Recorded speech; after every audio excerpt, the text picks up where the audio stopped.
Good afternoon. क्या पढ़ना है? विधानसभा। विधान परिषद हो गया था, ठीक। क्या पढ़ लिया? गठन पढ़ लिया क्या? देखिए, विधान परिषद शुरू करते हैं, विधानसभा शुरू करते हैं।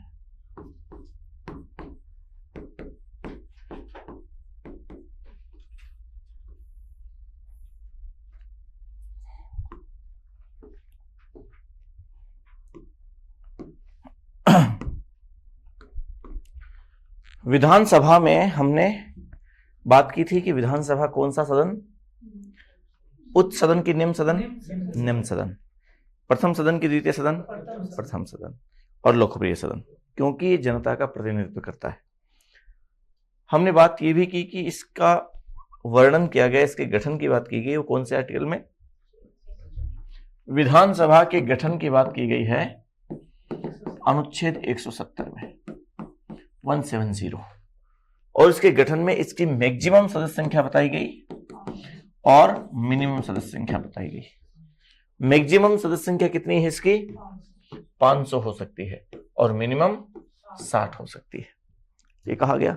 लेकिन हमने जो बात की थी आर्टिकल 371 के संबंध में, कि कुछ आर्टिकल्स ऐसे दिए गए हैं जिनमें कुछ राज्यों, छोटे राज्यों खास तौर से, उनके लिए विधानसभा में सदस्य संख्या की न्यूनतम सीमा में छूट दी गई और प्रावधान किया गया। और उसमें हमने बात की थी कि जो नागालैंड है उसकी सीटों के लिए कहा गया विधानसभा में कि उसकी सीटें कितनी हो सकती है? मिनिमम 46, हालांकि 60 है वर्तमान में। हमने ये भी बात की कि कुछ राज्य हैं जिनके लिए कितनी सीटों का कहा गया? 40। और कौन से राज्य के लिए? ये कहा गया मिजोरम के लिए। फिर 30 सीटों के लिए कहा गया अरुणाचल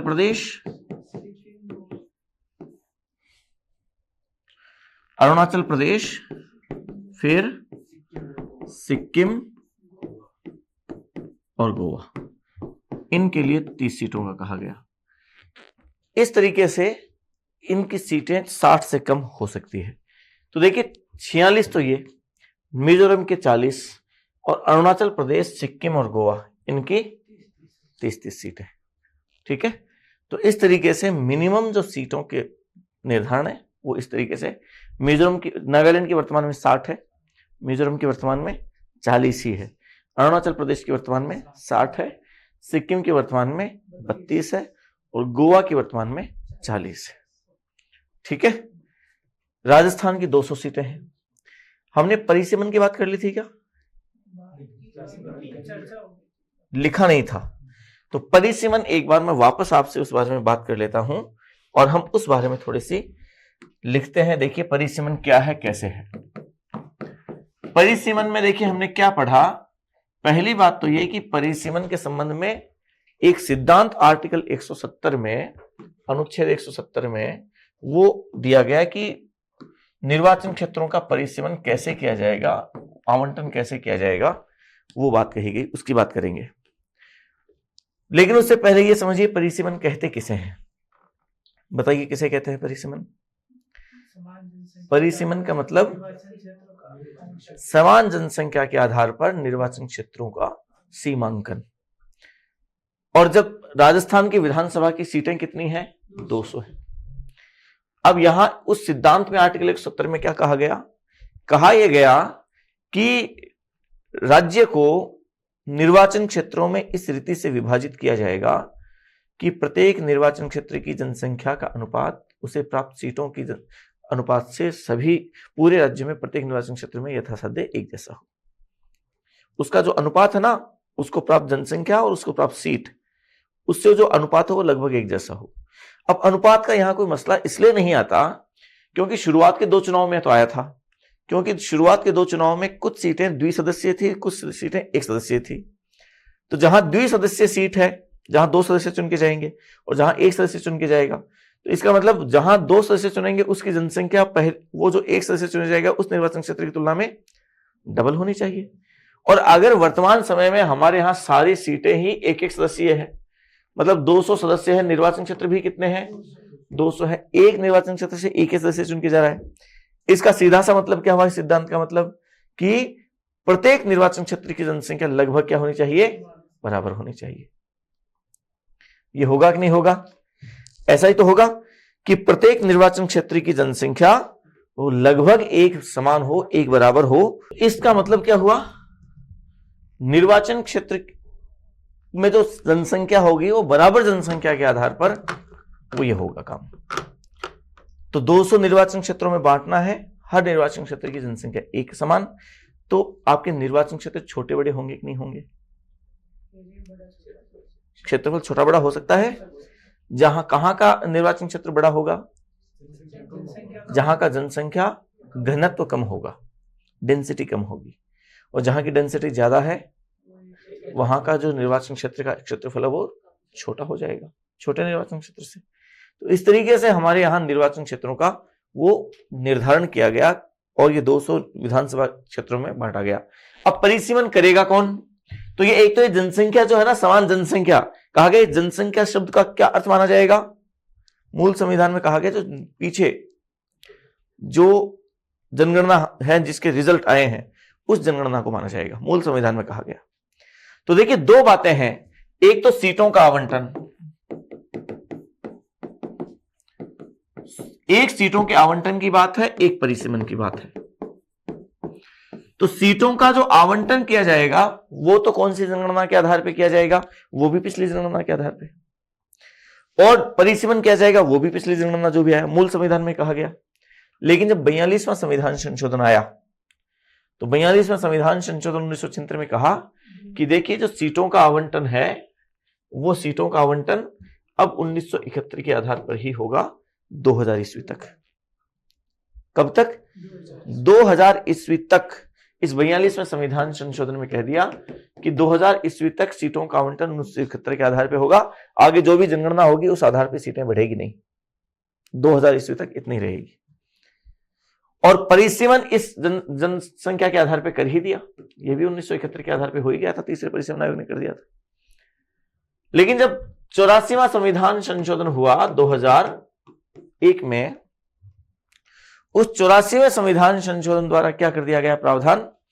यह कह दिया गया कि अब 2026 ईस्वी तक विधानसभा की और लोकसभा की सीटें वो तो उसी 1971 के आधार पर रहेगी, 1971 के आधार पर ही, मतलब सीटें बढ़ेगी नहीं, वो 1971 की जनगणना के आधार पर ही सीटों का निर्धारण होगा। लेकिन जो परिसीमन है वो कौन सी जनगणना के आधार पर किया जा सकता है? 1991 के आधार पर, 84वें संविधान संशोधन में। तो चौथा परिसीमन आयोग आया और चौथे परिसीमन आयोग ने निर्वाचन क्षेत्रों का परिसीमन किया। और जब इस तरीके से परिसीमन किया तो फिर चौथे परिसीमन आयोग ने परिसीमन 2004 से करना शुरू किया। लेकिन जब तक 2001 की जनगणना आ गई थी तो फिर इसने परिसीमन काम करना शुरू किया। उससे पहले ही एक संविधान संशोधन और किया गया और इसके द्वारा कह दिया गया कि अब यह परिसीमन 2001 की जनगणना के आधार पर होगा। ये समझ पा रहे हैं आप? तो परिसीमन 2001 की जनगणना के आधार पर किया चौथे परिसीमन आयोग ने। तो 1971 क्या है, 2001 क्या है, क्या है ये बात समझ पा रहे हैं आप? सीटों का निर्धारण तो 1971 की जनगणना के आधार पर, मतलब सीटें नहीं बढ़ेगी, लेकिन परिसीमन जो किया जाएगा निर्वाचन क्षेत्रों में जो बांटा जाएगा वो 2001 की जनगणना के आधार पर, ये 87वें संविधान संशोधन ने किया। ठीक है, तो हमारे यहां 200 निर्वाचन क्षेत्र हैं। एक नंबर क्रमांक नंबर 1 जो निर्वाचन क्षेत्र है वो कौन सा है? शार्दुल शहर। शार्दुलपुर नहीं है, शार्दुलपुर तो राजगढ़ को कहते हैं, चूरू में है। शार्दुल शहर गंगानगर में है। इसका मतलब परिसीमन का काम उत्तर दिशा से शुरू किया गया और वहां से 1 नंबर दिया। ऊपर है शार्दुल शहर, उसको 1 नंबर दे दिया निर्वाचन क्षेत्र, उत्तर से दक्षिण की तरफ चले। तो इसका मतलब है कि 1 नंबर का निर्वाचन क्षेत्र क्रमांक संख्या शार्दुल शहर और 200 नंबर का क्रमांक मनोहर थाना। साउथ का ही तो होगा मामला, झालावाड़। इधर से इधर चले तो 200 नंबर के क्रमांक पर है मनोहर थाना। एक तो ये ध्यान रखना है। विधानसभा क्रमांक संख्या 1 शार्दुल शहर, विधानसभा निर्वाचन क्षेत्र क्रमांक संख्या 200 मनोहर थाना झालावाड़। ठीक है, सबसे बड़े छोटे की बात करें तो सबसे बड़ा निर्वाचन क्षेत्र, विधानसभा निर्वाचन क्षेत्र जैसलमेर सबसे बड़ा क्षेत्रफल के दृष्टिकोण से, और सबसे छोटा जयपुर में है झोटवाड़ा। सबसे छोटा नहीं है मेरे ख्याल से, सबसे छोटा तो शायद धौलपुर में होना चाहिए, मुझे फैक्ट थोड़ा सा मेरे मिस हो रहा है दिमाग से। जनसंख्या के दृष्टिकोण से सबसे बड़ा झोटवाड़ा है, सबसे ज्यादा जनसंख्या की बात करें तो वो झोटवाड़ा में है सबसे बड़ा, तो ये जरूर ध्यान रखना है। सबसे ज्यादा निर्वाचन क्षेत्र कौन से जिले में, विधानसभा निर्वाचन क्षेत्र जयपुर में, कितने 19। सबसे कम एक तो जैसलमेर में है, कितने 2, और एक प्रतापगढ़ में है 2। जैसलमेर में भी पूरे में 2 सीटें और प्रतापगढ़ में भी 2 सीटें, जबकि जयपुर में कितनी सीटें 19 सीटें, क्योंकि जनसंख्या सबसे ज्यादा जयपुर में ही है। ठीक है, तो ये थोड़ा सी ये बातें फैक्ट्स थोड़े से ध्यान रखने हैं। लिखिए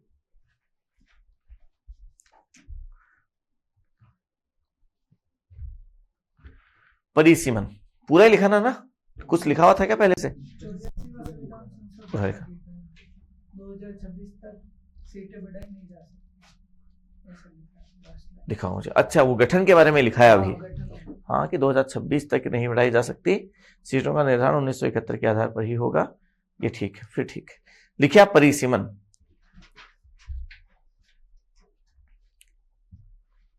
परिसीमन लिखिए।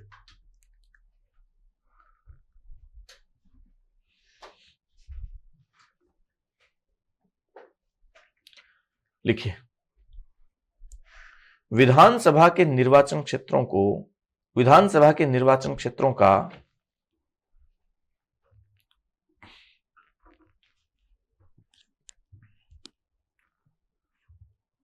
विधानसभा के निर्वाचन क्षेत्रों का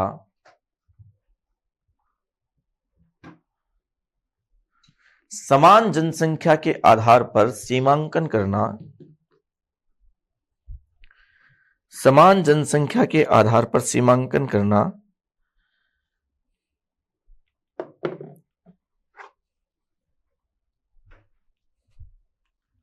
समान जनसंख्या के आधार पर सीमांकन करना परिसीमन कहलाता है। परिसीमन कहलाता है।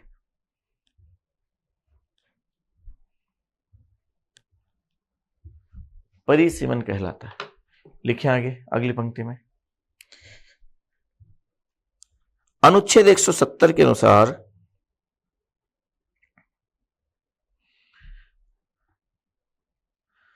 अनुच्छेद 170 के अनुसार प्रत्येक राज्य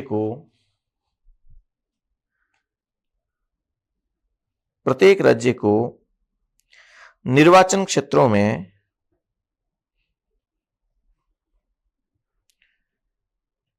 इस रीति से विभाजित किया जाएगा,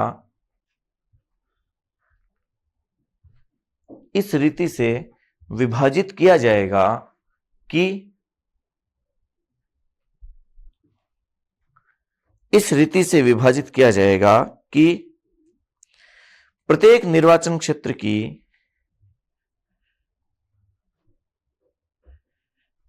इस रीति से विभाजित किया जाएगा कि प्रत्येक निर्वाचन क्षेत्र की उसको आवंटित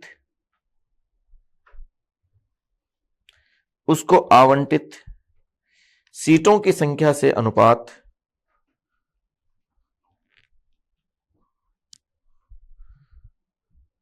उसको आवंटित सीटों की संख्या से अनुपात पूरे राज्य में यथासाध्य एक जैसा हो, यथासाध्य एक जैसा हो।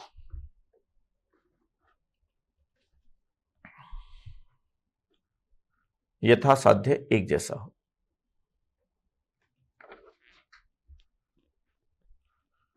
कहा ना उस राज्य की जनसंख्या का अनुपात, तो उस राज्य की जनसंख्या का अनुपात उस जनसंख्या का क्या मतलब है, तो वो हम पूरी बात लिख लेते हैं। लिखिए अभी आपने क्या लिखा, यथासाध्य एक जैसा हो। पहले तो मैं इसके थोड़ा सा वर्तमान का जो अर्थ है मतलब हर एक निर्वाचन क्षेत्र की जनसंख्या क्या होनी चाहिए, अगर एक सदस्य निर्वाचन क्षेत्र है ना, इसलिए बराबर होनी चाहिए। इसका अर्थ लिखा देता हूं। इसका अर्थ है कि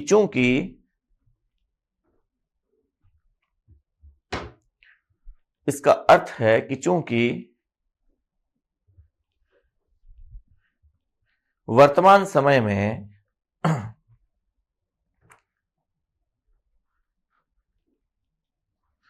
विधानसभाओं के सभी निर्वाचन क्षेत्र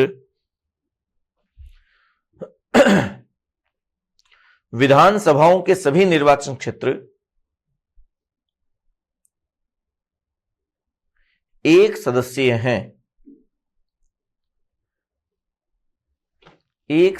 हैं, अतः सभी निर्वाचन क्षेत्रों की जनसंख्या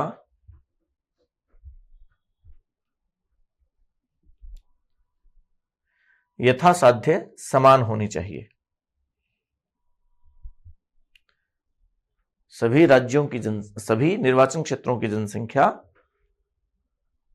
यथासाध्य समान होनी चाहिए।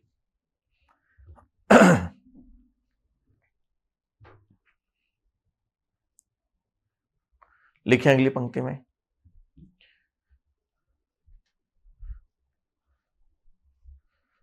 मूल संविधान में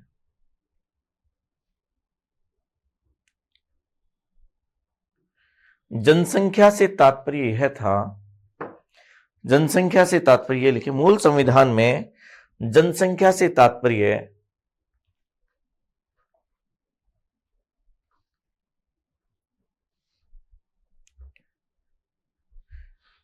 पिछली प्रकाशित जनगणना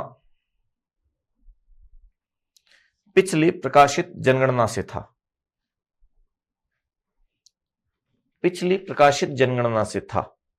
लेकिन वर्तमान समय की बात करें तो 2011 की जनगणना, 1995 की बात करें तो 1991 की जनगणना, जो भी पीछे जनगणना अभी ताजा जनगणना है वो है जनसंख्या से मतलब।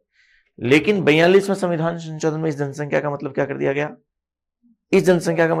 गया, वो कह दिया 1971 के आधार पे, और 84वें संविधान संशोधन में 1991, और वर्तमान समय में 87वें संविधान संशोधन द्वारा मतलब परिसीमन किस बेसिस पे कैसे। तो लिखें आप, 87वें संविधान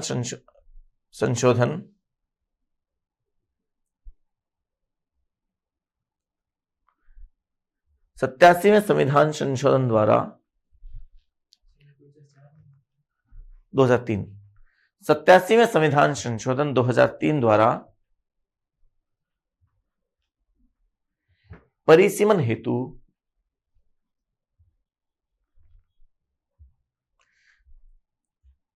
इस जनसंख्या से तात्पर्य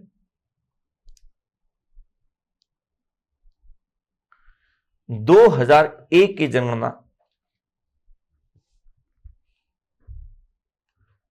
को कर दिया गया, 2001 की जनगणना को निर्धारित कर दिया गया।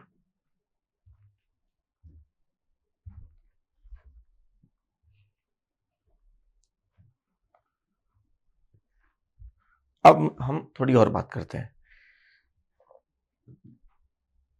और यह बात करते हैं कि परिसीमन करेगा कौन करता है। तो कहा गया कि परिसीमन संसद विधि बनाकर एक प्राधिकारी की नियुक्ति करेगी जो ये परिसीमन करेगा। तो संसद ने विधि बनाई, प्रथम परिसीमन अधिनियम 1952, और उस विधि के तहत प्राधिकारी की नियुक्ति की प्रथम परिसीमन आयोग 1952, उसने परिसीमन किया। ठीक ऐसे ही 10 वर्ष बाद में, हर जनगणना के आधार पर था ये, तो 10 साल बाद फिर परिसीमन आयोग आया दूसरा 62 में, तीसरा परिसीमन आयोग 1972 में। तो तीनों ने परिसीमन कर दिया अपनी अपनी जनगणना जो पीछे थी उसके बेसिस पे। लेकिन फिर बाद में चूंकि 42वें संविधान संशोधन द्वारा कह दिया कि सीटों का जो आवंटन है वो 1971 की जनगणना के आधार पे ही होगा। अब तो मतलब अब परिसीमन 71 के आधार पे हो ही चुका था। 1976 में क्या है प्रावधान 42वां, वो हो ही चुका था, मतलब परिसीमन भी नहीं हो सकता, सीटें भी नहीं बढ़ेगी, क्योंकि सीटें जो तय कर दी, अब परिसीमन भी कैसे होगा उसका। फिर 84 में संविधान संशोधन द्वारा कह दिया कि सीटें तो नहीं बढ़ेगी, 1971 के आधार पर रहेगी, लेकिन सीटों का आवंटन तो 1971 के आधार पर, लेकिन परिसीमन आप वो किस बेसिस पे कर सकते हो, 1991 की जनगणना के आधार पर कर सकते हो। फिर बाद में 87 में द्वारा उसके 2001 की जनगणना को तय किया गया। तो सीटों का आवंटन तो अभी भी 1971 के आधार पर है, लेकिन परिसीमन वर्तमान में 2001 की जनगणना के आधार पर, और चौथे परिसीमन आयोग ने वो फिर किया। ठीक है, लिखिए निर्वाचन क्षेत्रों का नियम, निर्वाचन क्षेत्रों का परिसीमन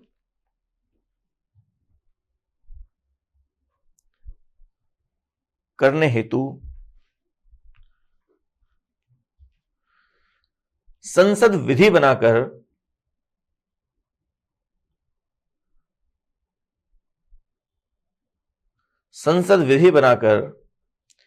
परिसीमन आयोग का गठन करती है, परिसीमन आयोग का गठन करती है।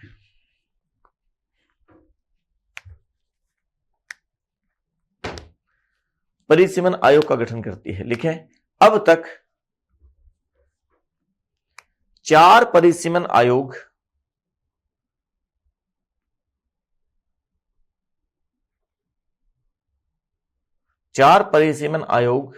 गठित किए जा चुके हैं। 4 परिसीमन आयोग गठित किए जा चुके हैं।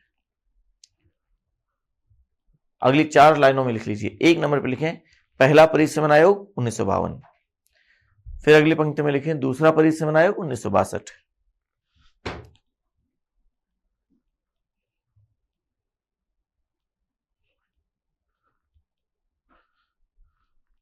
फिर तीसरे में लिखें तीसरा परिसीमन आयोग 1972,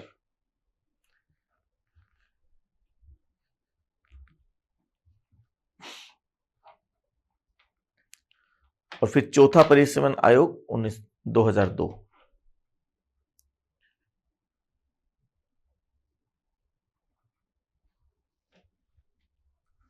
ठीक है। अच्छा, 1982 में चौथा क्यों नहीं आया? क्योंकि अगर ये संविधान संशोधन उस टाइम कर देते ना कि अब ये इसका 1971 के आधार पर है, लेकिन परिसीमन 1981 के आधार पर कर सकते हैं, तो हो जाता, लेकिन वो किया नहीं। वो आगे जाके 2001 में किया कि 1991 के आधार पर कर सकते हैं, तो फिर वैसे हुआ। लिखें आप,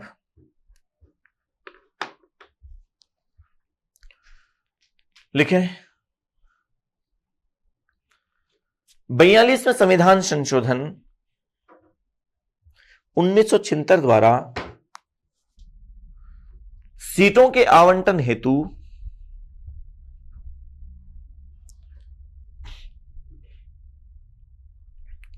उन्नीस सौ 1971 की जनगणना को निर्धारित कर दिया गया।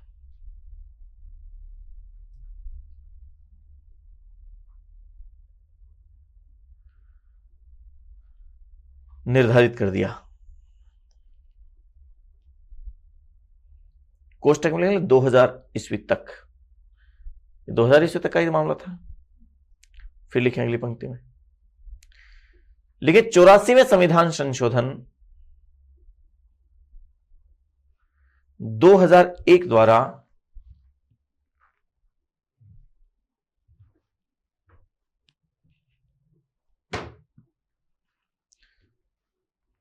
सीटों के आवंटन हेतु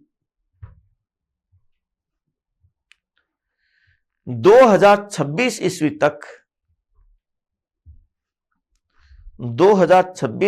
तक 1971 की जनगणना को निर्धारित कर दिया गया। ये सीटों के आवंटन के लिए है, परिसीमन के लिए अलग बात है, सीटों के आवंटन के लिए अलग बात है। 1971 की जनगणना को निर्धारित कर दिया गया, लेकिन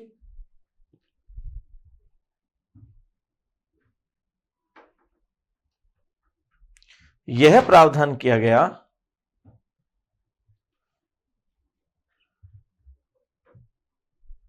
कि निर्वाचन क्षेत्रों का परिसीमन, यह प्रावधान किया गया कि निर्वाचन क्षेत्रों का परिसीमन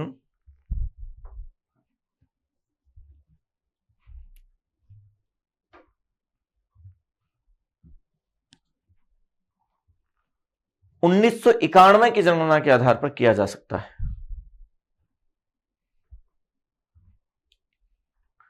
1991 की जनगणना के आधार पर किया जा सकता है।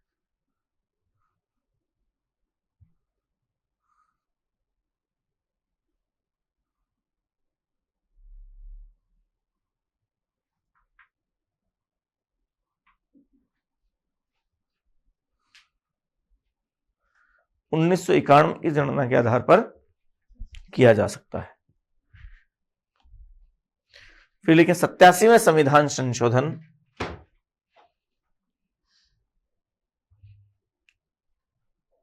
2003 द्वारा परिसीमन हेतु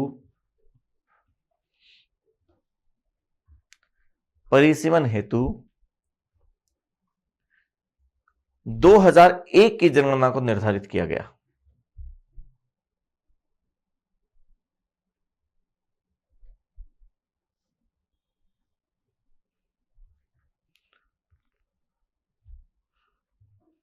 दो हजार एक की जनगणना को निर्धारित किया गया। लिखें अगली पंक्ति में, चौथे परिसीमन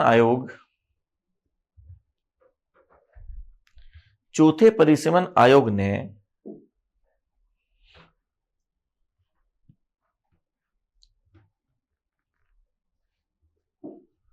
2001 की जनगणना के आधार पर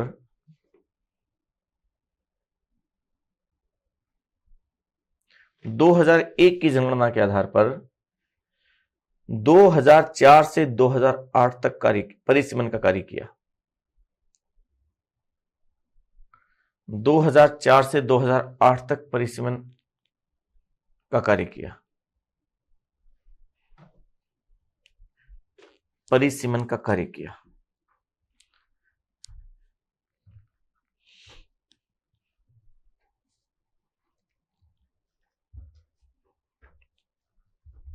ठीक है, ये भी लिख लीजिए। अच्छा, दो तीन चीजें और लिख लीजिए आप। लेकिन चौथी परिसीमन आयोग के अध्यक्ष न्यायमूर्ति कुलदीप सिंह थे। चौथे परिसीमन आयोग के अध्यक्ष न्यायमूर्ति कुलदीप सिंह थे।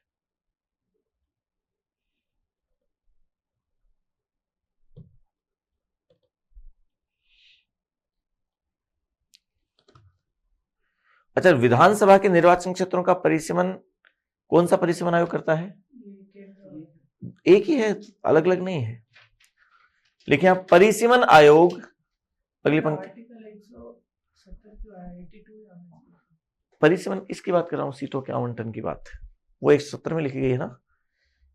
परिसीमन वो तो एक ही करता है, लेकिन सीटों का आवंटन इस रीति से किया जाएगा, वो जो बात लिखी है ना, वो 170 में है कि वो एक जैसा हो।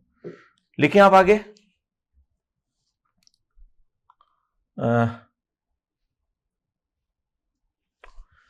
परिसीमन आयोग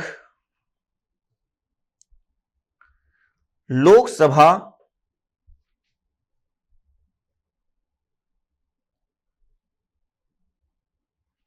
तथा विधानसभाओं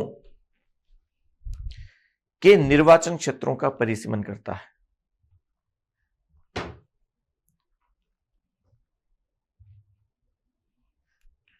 मतलब दोनों क्या करता है, और एक ही परिसीमन है ये आयोग। मतलब जो परिसीमन आयोग राजस्थान को 25 लोकसभा निर्वाचन क्षेत्रों में बांटेगा, वही परिसीमन आयोग राजस्थान को 200 विधानसभा क्षेत्रों में भी बांटेगा। वही परिसीमन आयोग है। तो इस तरीके से परिसीमन आयोग काम करता है। लिखें आप आगे, लिखें परिसीमन आयोग के निर्णय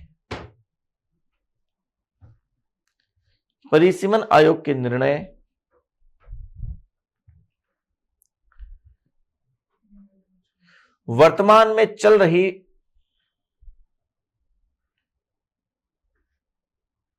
विधानसभा पर लागू नहीं होते। वर्तमान का मतलब क्या समझेंगे आप? जिस समय वो निर्णय आते हैं उस समय जो चल रही होती है ना, उस पर लागू नहीं होते, उसके जस्ट अगले विधानसभा पर होंगे। जैसे इसके निर्णय 2008 में आए, तो उसके निर्णय आए उस समय जो विधानसभा चल रही थी। वर्तमान की जगह तत्कालिक लिखो, वर्तमान की बजाय, कि निर्णय तत्कालीन समय में चल रही तत्कालीन समय में चल रही विधानसभा पर लागू नहीं होते, बल्कि आगामी विधानसभा के चुनाव में लागू होते हैं। आगामी विधानसभा के चुनाव में लागू होते हैं। आगामी विधानसभा के चुनाव में लागू होते हैं। ये आपके एक बात और लिखिए, आर्टिकल 329 की एक बात है वो जरूर लिखें। परिसीमन आयोग के निर्णयों को न्यायालय में चुनौती नहीं दी जा सकती, मतलब न्यायालय में प्रश्नगत नहीं किया, इनका न्यायिक पुनरावलोकन नहीं किया जा सकता। आर्टिकल 329, परिसीमन आयोग के निर्णयों को न्यायालय में चुनौती नहीं दी जा सकती।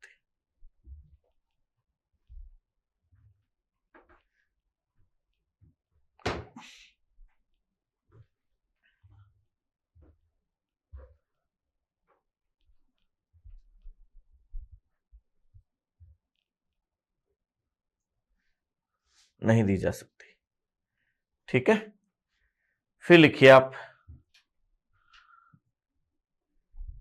राजस्थान के निर्वाचन क्षेत्र, राजस्थान में विधानसभा निर्वाचन क्षेत्र। कुछ तथ्यों की बात कर लेते हैं हम।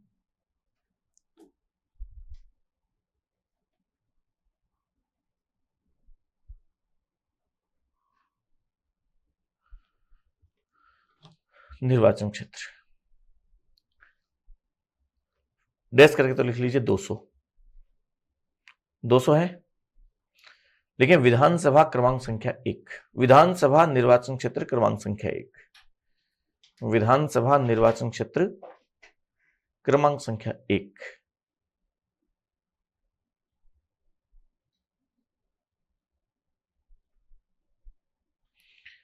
और लिख लिए शार्दुल शहर कोष्टक में गंगानगर,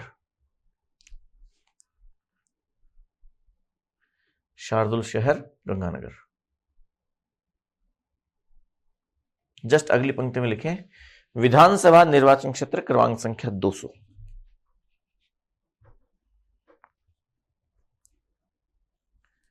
विधानसभा निर्वाचन क्षेत्र क्रमांक संख्या 200।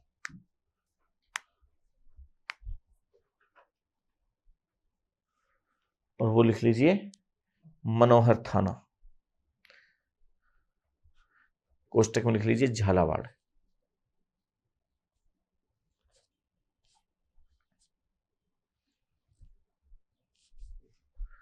लिखें सर्वाधिक विधानसभा निर्वाचन क्षेत्र, विधानसभा क्या लिख रहे हैं हम बार बार, विधानसभा ही पढ़ रहे हैं, तो सर्वाधिक निर्वाचन क्षेत्र वाला जिला, सर्वाधिक निर्वाचन क्षेत्र वाला जिला, या सर्वाधिक निर्वाचन क्षेत्र लिख लीजिए डैश करके जयपुर, कोष्टक में लिख लीजिए 19। और न्यूनतम निर्वाचन क्षेत्र जैसलमेर और प्रतापगढ़ और 2, जैसलमेर में और प्रतापगढ़ में 2-2 है। सीकर में कितने हैं? 8 है।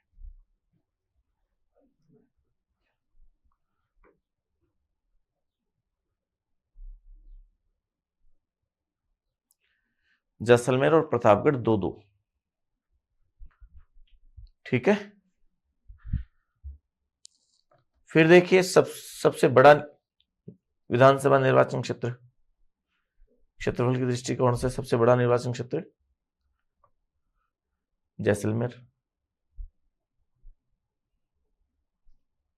क्षेत्रफल की दृष्टि से सबसे बड़ा निर्वाचन क्षेत्र जैसलमेर। फिर लेकिन जनसंख्या की दृष्टि से सबसे बड़ा निर्वाचन क्षेत्र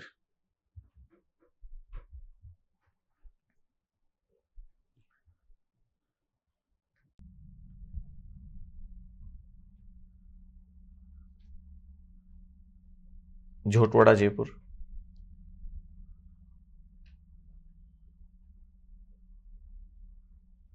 झोटवाड़ा जयपुर वो बराबर होना चाहिए, लेकिन देखिए होता क्या है, इस बात को समझना कि क्या करेंगे कि किसी एक वो जो तहसील या पंचायत समिति जो है ना, उसको पूरी को एक में शामिल करेंगे। ऐसे नहीं कि उस पंचायत समिति का 2 गांव उधर चले गए बाकी इधर आ गए। क्या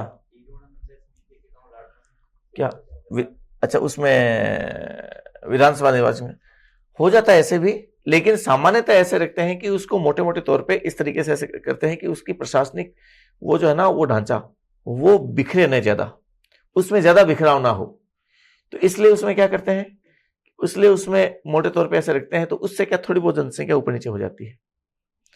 लगभग एक बराबर रखने की कोशिश करते हैं, लेकिन फिर भी थोड़ी बहुत उसमें ऊपर नीचे हो जाती है फिर। ठीक है, ये आपके निर्वाचन क्षेत्र हैं। राजस्थान की विधानसभा में टोटल पहले ही सीटें कितनी थी, कैसे कैसे बढ़ी, उनकी बात तो हम थोड़ा सा आगे करते हैं।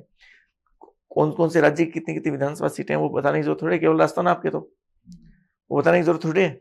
सबसे ज्यादा विधानसभा की सीटें कहाँ, यूपी में 403, दूसरे नंबर पे पश्चिम बंगाल कितनी 294, तीसरे नंबर पे महाराष्ट्र 288, फिर बाद बिहार की 243, कर्नाटक की 224 है मेरे ख्याल से 224, और तमिलनाडु की शायद 234 के आसपास ऐसा कुछ है, गुजरात की 182 है, राजस्थान की 200 है। तो आपको सारी याद करने की जरूरत नहीं, आपके तो केवल राजस्थान है, दूसरा कुछ पूछेंगे भी नहीं वैसे तो, इसलिए बाकी लिखने की जरूरत नहीं है।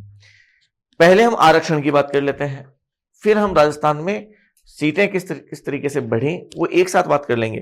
कौन कौन सी विधानसभा, उसका अध्यक्ष कौन, उपाध्यक्ष कौन, वो पूरी उस तरीके से बात करेंगे, वो ज्यादा ठीक रहेगा। देखिए आरक्षण,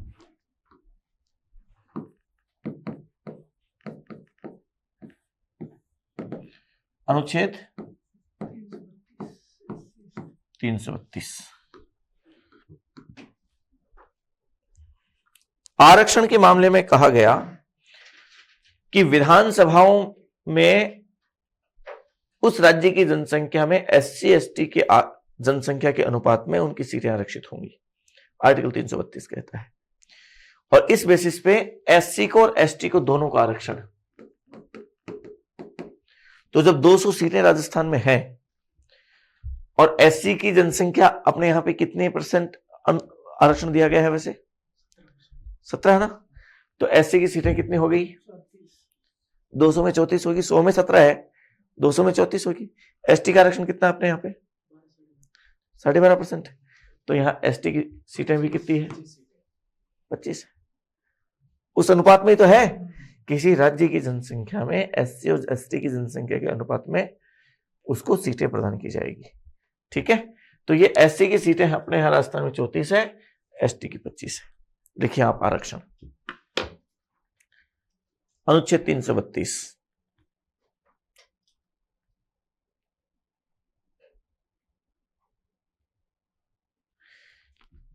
लेकिन किसी राज्य की कुल जनसंख्या में, किसी राज्य की कुल जनसंख्या में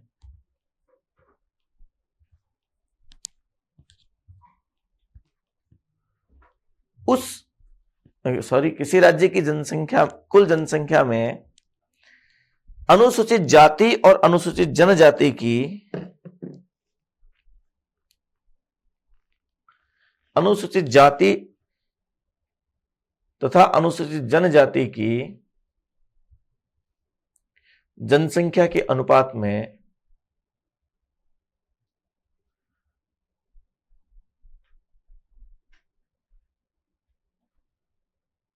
की जनसंख्या के अनुपात में उस राज्य की विधानसभा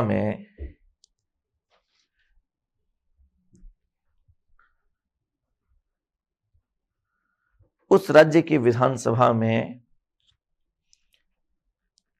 अनुसूचित जाति और अनुसूचित जनजाति को, अनुसूचित जाति तथा अनुसूचित जनजाति की सीटें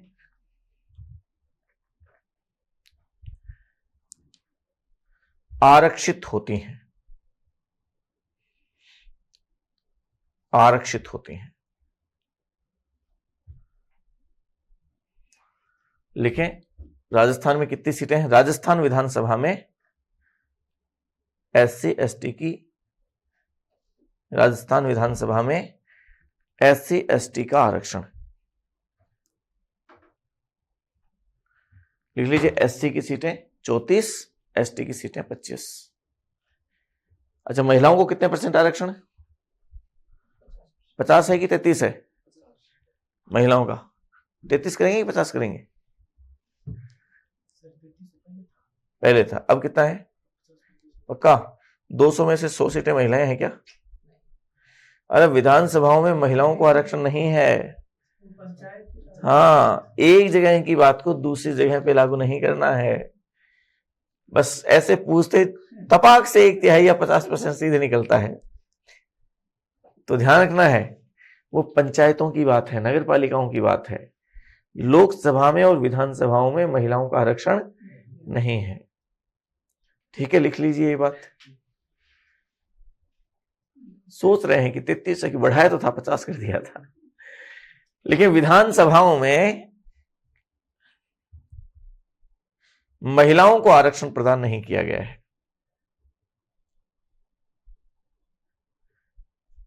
महिलाओं को आरक्षण प्रदान नहीं किया गया है।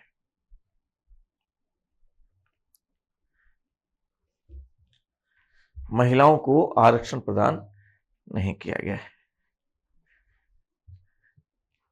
ठीक है, फिर देखिए आप, आरक्षण के बाद में निर्वाचन।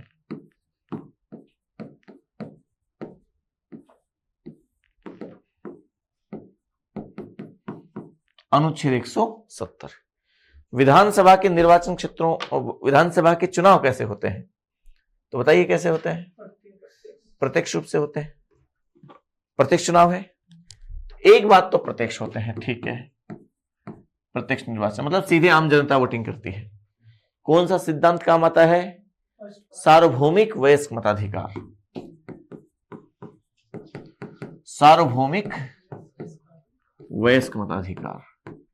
तो देखिए, सार्वभौमिक वयस्क मताधिकार की जहां तक बात है, आप इस बात को भी समझिए कि सार्वभौमिक वयस्क मताधिकार का ये मामला यह है कि सभी लोगों को वोट देने का बराबर अधिकार है। सभी लोग वोट देंगे जो कि वयस्क हो चुके हैं। और हमारे यहां वोट देने की न्यूनतम आयु सीमा मूल संविधान में निर्धारित की गई 21 साल, लेकिन 61वां संविधान संशोधन किया गया और मताधिकार की न्यूनतम सीमा 21 साल से घटाकर 18 साल कर दी गई। फिर सार्वभौमिक वयस्क मताधिकार के बाद में गुप्त मतदान होता ही है, जानते हैं आप? गुप्त मतदान, ठीक है। प्रणाली कौन सी? First past the post system.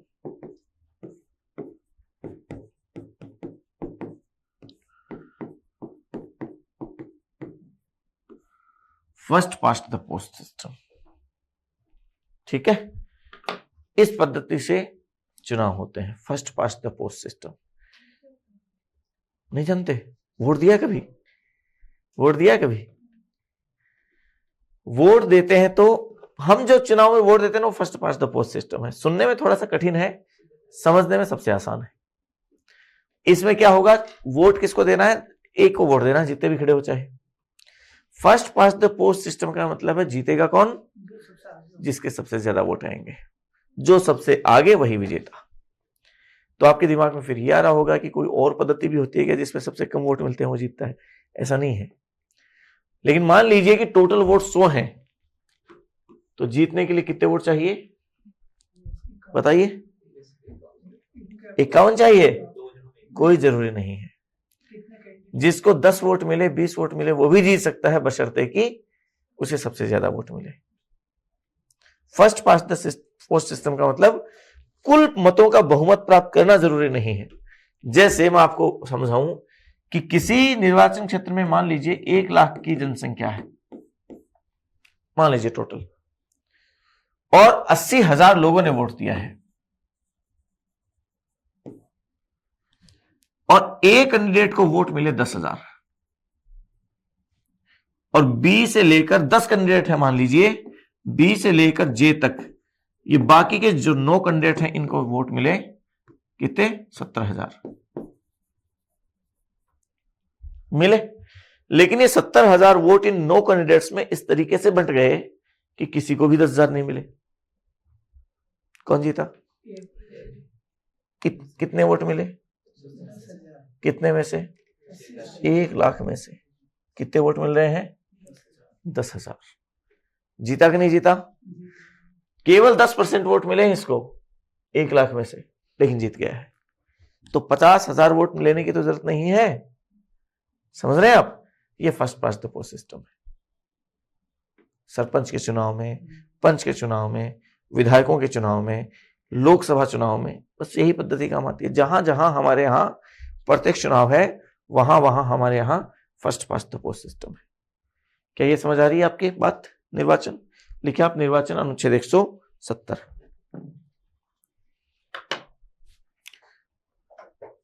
सीधा लिख लीजिए प्रत्यक्ष निर्वाचन, ज्यादा लंबी चौड़ी भाषा में नहीं जाएंगे।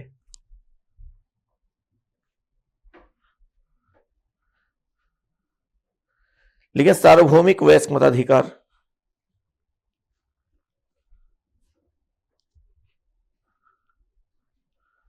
सार्वभौमिक वयस्क मताधिकार,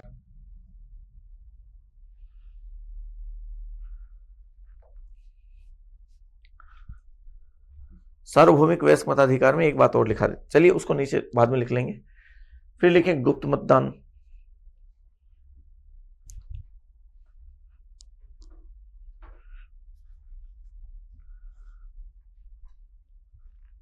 गुप्त मतदान। फिर लिख लें first past the post system.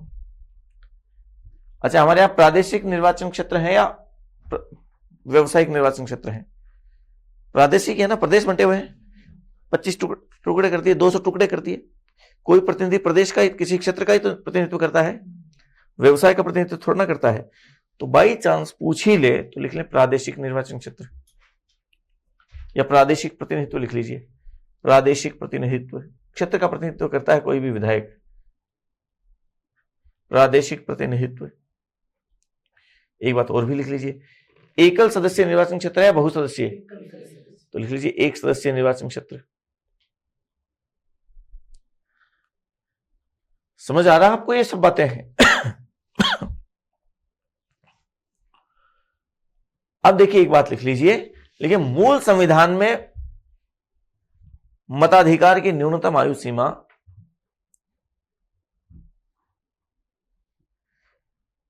मूल संविधान में मताधिकार की न्यूनतम आयु सीमा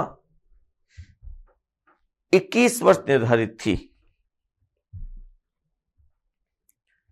21 वर्ष निर्धारित थी।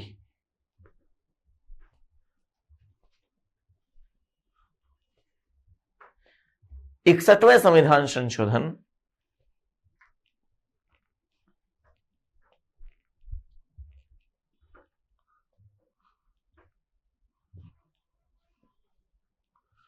इकसठवें संविधान संशोधन 1989 द्वारा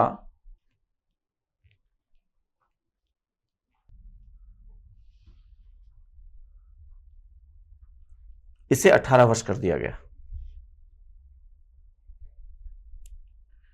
इसे 18 वर्ष कर दिया गया। ठीक है, आगे एक बिंदु मनोनयन का लिखें क्या? राजस्थान में खैर मनोनयन आज तक हुआ नहीं है, लेकिन बाई चांस हम मनोनयन लिख ही लेते हैं। हम कल इस बारे में 104वें संविधान संशोधन के मामले में बात कर लेंगे। लिख रहे हैं मनोनयन, अनुच्छेद 333, कल बात करते हैं।